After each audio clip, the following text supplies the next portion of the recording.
तो यार, कैसे हो ड्रैगन बॉल के चाहने वालों। दोस्तों, हम सभी क्रिलियन को तो बहुत अच्छे से जानते हैं। क्रिलियन एक ऐसा बंदा है जिसने हम सभी को प्राउड करवाया है बतौर एक ह्यूमन के तौर पर, क्योंकि क्रिलियन एक ह्यूमन होते हुए भी ऐसे ऐसे विलन से भिड़ गया जिसके सामने एक टाइम पर गोकू और वेजिटा भी लाचार थे। अब फिर वो चाहे फ्रीजा हो या फिर सेल, क्रिलियन ने अपने ह्यूमन होने की सारी लिमिट्स को तोड़ा है। लेकिन कहीं ना कहीं हम सभी क्रिलियन को एक साइयन से जरूर कंपेयर करते हैं। ड्रैगन बॉल सुपर में क्रिलियन का करंट पावर लेवल सुपर साइयन 2 जितना था, जो कि अपने आप में ही एक बहुत बड़ी बात है। और यह अपने आप में ही एक ऐसी सोच को जन्म देता है कि आखिर क्या होता अगर क्रिलियन को अंडर एस्टिमेट ना करके उसको एक डेथ बैटल वाली ट्रेनिंग दी जाती, क्योंकि क्रिलियन की बतौर ह्यूमन के तौर पर उसकी करंट पावर ग्रोथ को देखकर हम सभी कभी भी इस चीज से डिनाई नहीं कर सकते हैं कि क्रिलियन भी बतौर ह्यूमन के तौर पर साइयंस को डिफीट कर सकता है, भले ही फिर चाहे क्रिलियन को खुद को आग में क्यों ना झोंकना पड़े। अब हम सभी ने क्रिलियन के पोटेंशियल को बहुत अच्छे से देखा है कि आखिर क्या उसकी स्ट्रेंथ है, क्या उसका पावर लेवल है। तो आखिर क्या होता अगर क्रिलियन अपनी ट्रेनिंग को लेकर सीरियस होता, आखिर क्या होता अगर क्रिलियन नेमैक्स सागा के बाद से ही यह समझ जाता कि वह कितना ज्यादा कमजोर है, और वह इतना कमजोर है कि वह फ्रीजा जैसे विलन से खुद तक को प्रोटेक्ट नहीं कर सकता। अब जब मैंने इस शब्द का इस्तेमाल किया है क्रिलियन के ऊपर, तो मुझे ड्रैगन बॉल में नेमैक्स सागा का वो पल याद आता है जब मैं पूरी स्टार्टिंग से लेकर टूर्नामेंट ऑफ द पावर तक देख रहा था। जब मैं नेमैक्स सागा देख रहा था तब क्रिलियन का सामना फ्रीजा से हुआ था, और लिटरली क्रिलियन अपनी जान बचाकर भाग रहा था फ्रीजा से। और जब मैंने क्रिलियन की जगह खुद को रखकर देखा उस जगह पर, तब मैं लिटरली पूरा शॉक हो गया था। मैं फील कर पा रहा था क्रिलियन की कंडीशन को, उसकी टेंशन को, और टेंशन थी भी किस चीज की, खुद के एग्जिस्टेंस को बनाए रखने की।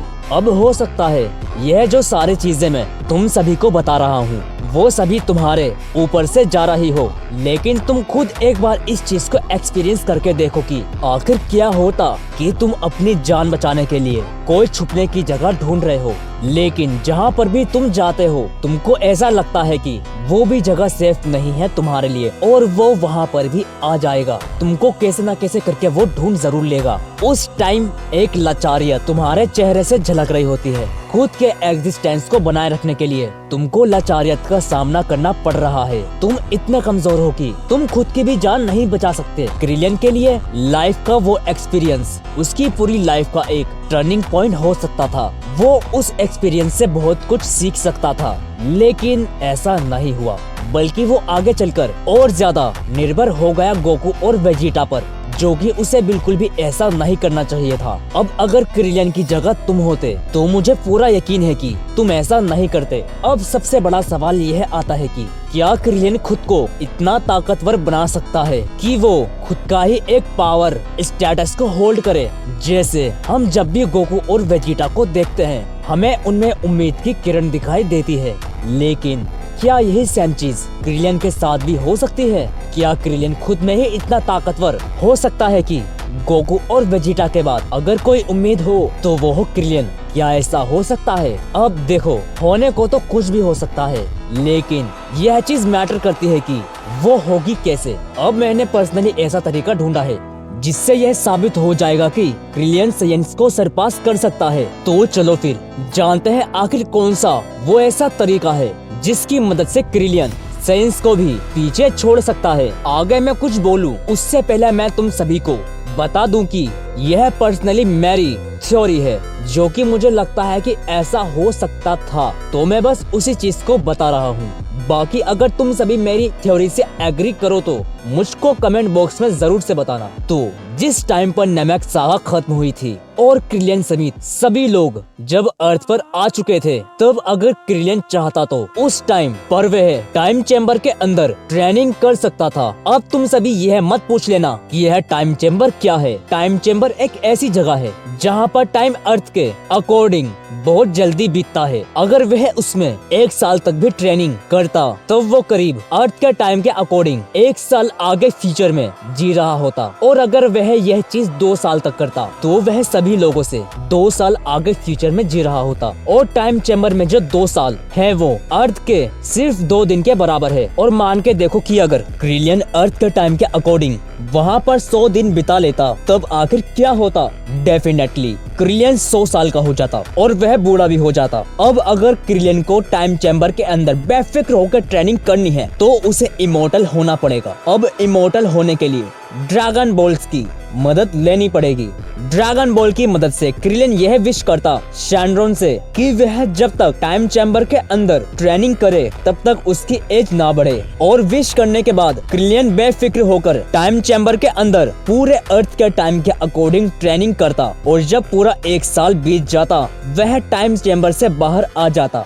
वह टाइम चैम्बर से बाहर आकर किंग काय के प्लेनेट पर जाता और उनसे ट्रेनिंग लेता कायोकेन की, क्योंकि कायोकेन एक ऐसी टेक्निक है जो क्रिलियन की ताकतों को 10 गुना बढ़ा सकती है। यानी कि जितना पावरफुल क्रिलियन टाइम चैम्बर के अंदर रहकर हुआ है उससे 10 गुना ज्यादा वह कायोकेन का यूज करके हो सकता है। अब जरूरी नहीं है कि वह 10 गुना ही हो, वह चाहे तो कायोकेन का यूज करके कितना भी ज्यादा पावरफुल हो सकता है, लेकिन उसकी बॉडी पर इसका क्या इम्पैक्ट पड़ेगा इस बारे में हम कुछ नहीं कह सकते।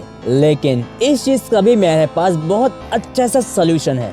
जब क्रिलियन वहां से कायोकेन सीख जाएगा तो वह विश के पास जाकर पिरामिड ऑफ पावर की मांग कर सकता है। अब पिरामिड ऑफ पावर एक ऐसी जगह है जहां पर टाइम बहुत तेज बीतता है और वहाँ की ग्रेविटी किसी ब्लैक होल से कम नहीं है। अगर क्रिलियन ने जैसे तैसे करके पिरामिड ऑफ पावर में सरवाइव कर लिया तो वो साइंस को तो छोड़ो बल्कि गॉड्स जितना पावरफुल हो जाएगा, क्योंकि अर्थ का एक दिन पिरामिड ऑफ पावर में 1000 साल के बराबर है। और अगर वह अर्थ के टाइम के अकॉर्डिंग बस 1 साल भी ट्रेनिंग कर लेता है तब क्या होगा। ओ माय गॉड, यह मैंने कौन सा तरीका ढूंढ लिया एक नए देवता को अनलॉक करने का। अगर ऐसा हो जाता है तो लिटरली क्रिलियन पता है कहां पर स्टैंड करेगा पावर लेवल के मामले में, सुपर सैयन इन्फिनिटी जितना। और पता है उस टाइम पर क्रिलियन के पास कौन सी फॉर्म होगी। उस टाइम क्रिलियन के पास फॉर्म होगी कायोकेन इन्फिनिटी। और मैंने क्रिलियन का नाम कुछ सोचा है। क्रिलियन के पावर लेवल को देखकर क्रिलियन का नाम होना चाहिए